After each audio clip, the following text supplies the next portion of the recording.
All right, so I had an idea where I wanted to share with you all the best technology to use for portable live streaming and or just recording. Now, this particular video is not in any particular list. However, I wanted to share with you just some interesting tech that I've come across over the years, and I thought would be, a lot of it you probably already heard of, but maybe you haven't heard of it in a unique way. Like maybe I'm using it in a different way, or I had an idea to use it in a different way because some of this stuff is expensive, so I wasn't able to do much when it comes to experimenting myself. But I've seen a lot of people have these setups whenever they are at a conference, or maybe they wanted to do recording in a hotel room or something like that, and you want to have a quick setup that just you pop it up, you do a couple different things, and boom, it's ready to go. And that was the mindset behind this video. Now, as a content creator, not so much of a live streamer, I don't have as much experience with live streaming, but I do know pretty much all the apps that do it, and I know that there's a few different combinations of tech and apps that allow you to make it easier. And so I have about a list of 10 items. They're not in any particular order, just kind of what came to mind. There is a little bit of a flow to it though, just because I felt like it would be easier to explain the next one if I had the previous example. And so there is a tiny bit of flow, but there's not like a hierarchy of which one is best. And I didn't necessarily track what the cost was for most of this stuff because some of it is expensive, and I understand that. I wanted to give you what the best options were. And so while some things might be cheap and some options might be cheap, and I'll try to give you cheap options if I can, other options might be more expensive. And so I just wanted to give you kind of a wide swath of just information. So going off right off the bat, let me switch to the screen share here. I wanted to, let me get my notes, give you the idea of, okay, here is just using your phone, right? We have a phone right here, boom. Let's see, what can I do with just that? Well, you need some way to hold it, and I figured these are some of the best ways of going about it with the stabilization and different angles you can do with this if you want to aim it down. It's better than just having like a little tripod, and it usually comes with a tripod. And this particular one, the Insta360, I think is better than the DJI stuff because the DJI requires the Mimo app. This has an app, but it's not required per se. This is also one of the smallest gimbals, and I figured that's kind of more important in this particular use case. Now, I would definitely think that when you're using your phone, you would need some help. It wouldn't even be a bad idea to have like a OnePlus pad or an iPad on either side. So you're using your phone as the camera, but then you're using the OnePlus pad as the game source or something like that. I'm thinking of kind of like game streaming. Or you could have a particular little lavalier mic. These are the tiny little things. You could live stream just with that. And so I wanted to get it out of the way because obviously you can do that. The next idea is using a portable game console and using a dock. And so the first one that comes to mind obviously is the Steam Deck. Fun fact, I tried opening up the Steam Deck website and it made my entire web browser kind of like crash out and lag. So I just pulled up an image here. Now, this is one of the most common portable gaming handheld on the market. You could also use something like the ROG Ally or the MSI, and even I think Lenovo has another handheld too.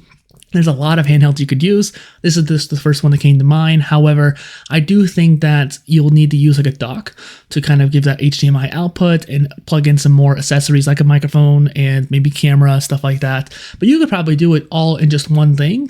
But I do think it would be wise to have something along the lines of like a mini PC to combine with it, or even a laptop if you want to do that. But mini PCs take up less space. And so you do need to have a portable monitor, but you're still going to be using all of that more so than just a laptop. Thus, I figured this is the best way to go about that. I also think that while you could use a computer handheld like this, the Retroid Pocket series, I mean, there's the Retroid Pocket 4 Pro and the Retroid Pocket 5. Combine that with the dock, which allows you to have that HDMI output that's a lot more cleaner than having a whole bunch of dongles, so to speak. And you could plug in a couple other things.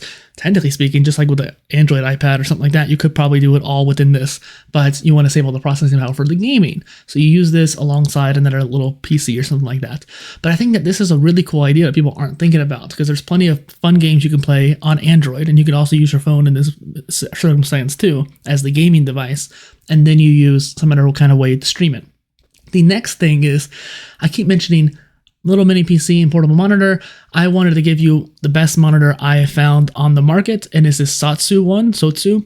And essentially this all falls up. You can take it apart and it basically flattens out flat like this. You can see how it is on the back. While it is expensive, I think I've seen it lower than that on, I think it's because this is the Gen 2 or something like that, but this has like metal framing of it, and it's just really nice. It's the portable monitor I want. It's nice enough to where you could even use it for Xbox and PlayStation kind of thing. Like, it's an actual really nice monitor. I thought about even putting it in my actual main setup. That's how nice it is. But I wanted to show this to you because I think a lot of people still don't know about this particular monitor, and I just wanted to share that. The next thing is on my list is a dual screen laptop, and in particular, the GPD Duo. Now, this laptop, shout out to IGN's website here. I'm going to have all these links down below and whatnot, but this is an interesting laptop. While there is other dual screen laptops on the market, this one in particular has a better orientation than the just fully touchscreen one that I've seen. I don't remember who came out with it, but the keyboard and all that jazz, I was like, I like this one more. And there's one particular reason, is that this, as you can see here, the top screen can act as a portable monitor, which will make things a lot easier if you have a little capture card connected to it. And so not only could you combine that together where you have the top screen playing some kind of console, including like a little Retroid thing or something like that, or even a Steam Deck again, you'll see a lot of these ideas kind of can combine together in unique ways. So you might even have half of this lying around, so to speak. Maybe not this particular laptop because it's expensive, but you could get this as your next main PC, and then you can use it even at home for streaming. And that's kind of why I was like, I made this video, because there's a lot of really cool products that maybe not everyone knows about. And so this particular laptop, I think, is a great idea for a lot of people. The next cool product that I think is interesting is the Osbot Talent. It's like a multi-streaming live studio. It is a computer, right? This is a full-fledged computer, and it's expensive, it's powerful, but this is like a high quality screen. I think there's a battery built into it too, at least, so like that way if you're still streaming, it won't die on you right away if the power gets disconnected. And the picture I chose here is particular because this is also like a capture card. You can plug in multiple like full length cameras kind of thing, like DSLRs, into this. And so Osbot has unique position here where it's like, okay, you could actually edit the video on this device, let alone record it and live stream it from this device. So you can definitely see this as a device someone would use on the football field with a camera setup and a live stream setup as well. But even for the people who are not like recording, big old sport games, or even just like Mr. Beast could probably use something like this. We don't have to be at that level to make use of this. If you can afford it, it'd be pretty cool. However, again, $1,100 is not something that's easily affordable. So I have a couple other options here. First one is, I don't necessarily recommend it, but you can see that there is a lot of ports on this little device. The Celeron lineup for Intel is not that powerful, and I wish I could find. I was trying to find one like this that's AMD Ryzen based, because I think that would be a lot more powerful, especially since the iGPUs in that are really good.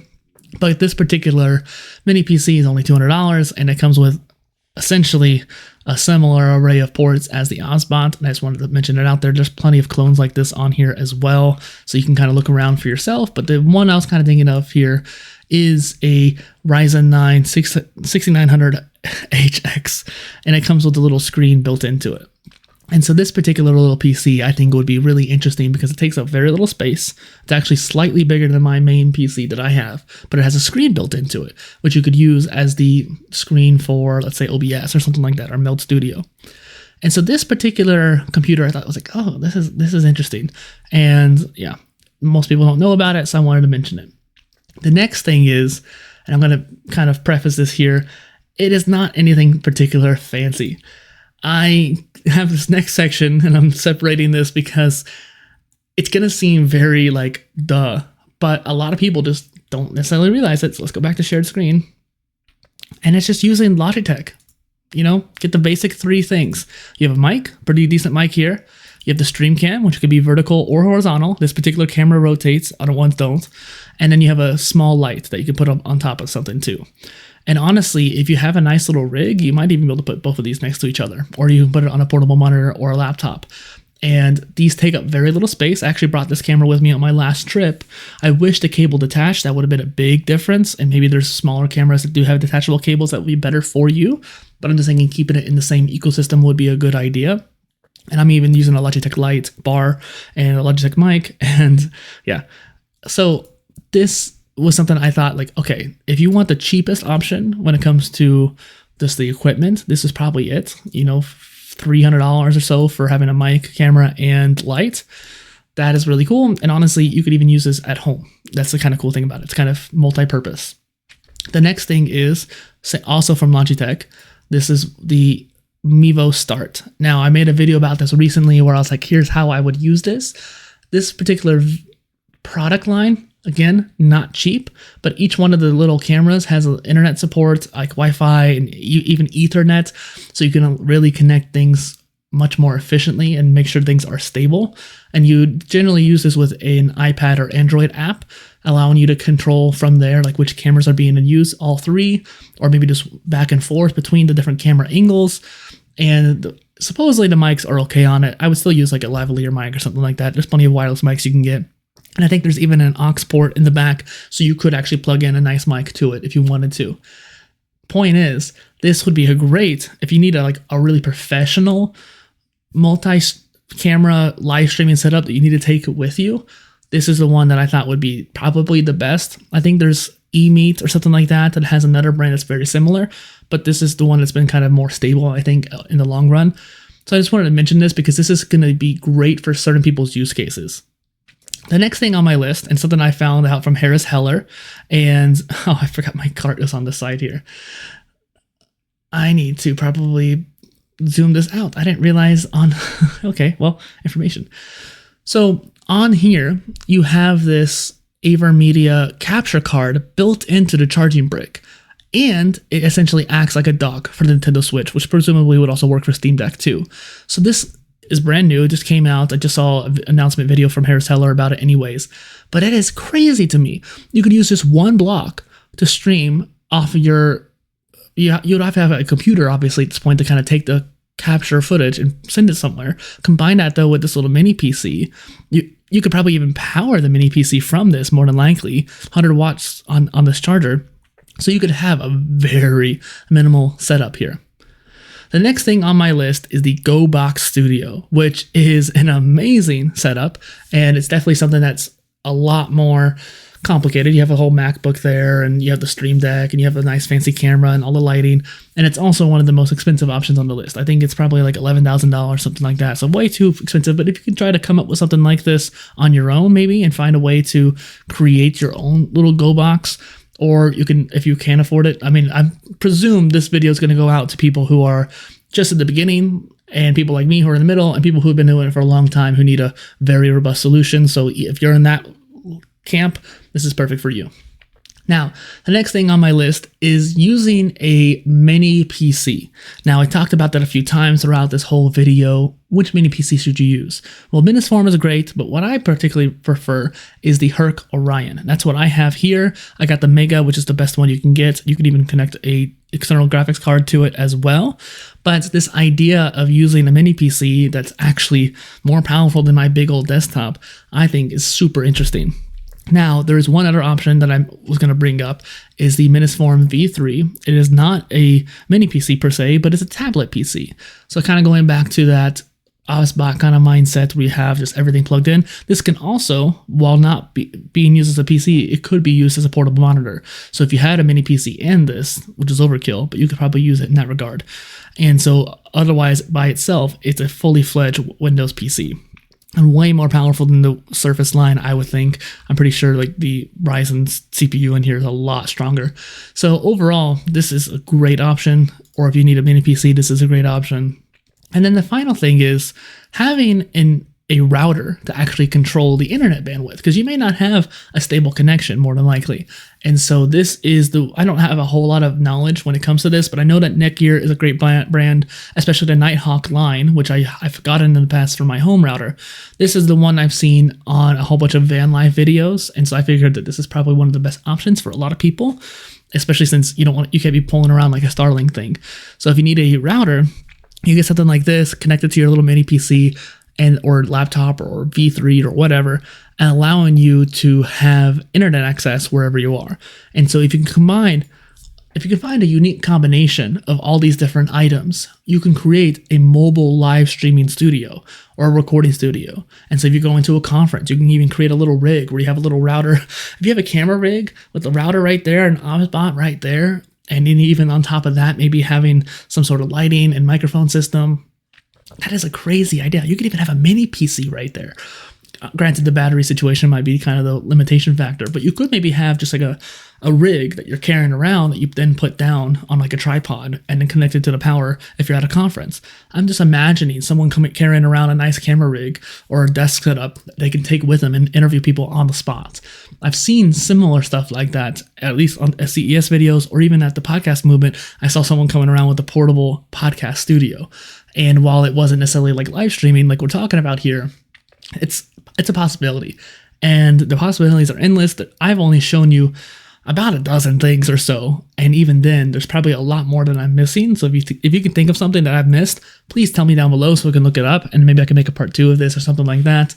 If you want any more detailed explanations as to how I would use these tools, let me know. I can make another follow-up video about like, hey, here's how I would set this up. Again, I only have certain products on this line, like the Retroid Pocket or the Herc Orion. I don't have everything here, but I have used a lot of items. I know that I've seen a hell of an amount of reviews around a lot of these products too.